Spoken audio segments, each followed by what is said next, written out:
যেদিন তুমি পৃথিবী ছেড়ে চলে যাবে,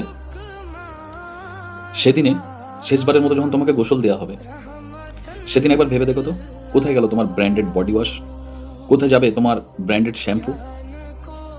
যেমন করে তোমাকে গোসল দেবে মানুষ, সেইভাবেই তোমাকে গোসল করতে হবে। দুনিয়াতে তো অনেক দামি দামি তোমার জামা কাপড় ছিল, দামি ঘড়ি পরতে, ব্র্যান্ডেড ঘড়ি পরতে, ব্র্যান্ডেড জুতো পরতে। কোথায় গেল সেই সব? কিছু থাকবে না। কাফনের কোনো ব্র্যান্ড হয় না। ওই কাফনের কাপড়টা এক মুঠো কাপড়ে এনে তোমাকে বেঁধে ফেলা হবে। আল্লাহ যে নিয়ম তৈরি করেছে, সেই নিয়ম অনুযায়ী কাফন কিন্তু কোনো মাপে তোমার সেলাই করা হবে না, এটুকু মাথায় রাখবে। কোথায় গেল সব ব্র্যান্ডেড জিনিস? ওই এক মুঠো কাপড়ে তোমাকে বিনা বিনা সেলাই করে বেঁধে ফেলা হবে এনে, খোদার নিয়ম অনুযায়ী।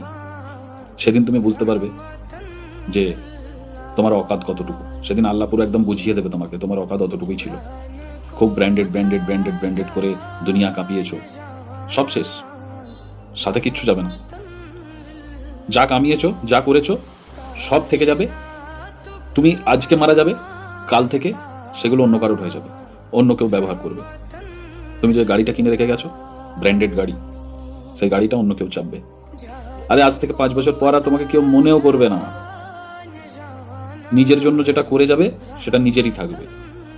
আজ থেকে 5 বছর পর তোমাকে কেউ মনেও করবে না। তোমার কবরের কাছে যাওয়া তো দূরের কথা। তাহলে যা করবে নিজের জন্য করে যাও, নিজের জন্য কিছু করে যাও ভাই, যেটা তোমার কাজে লাগবে, মরার পরে কাজে লাগবে।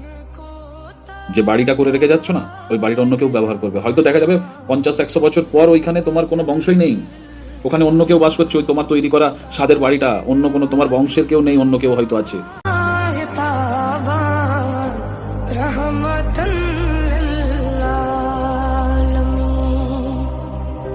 जान को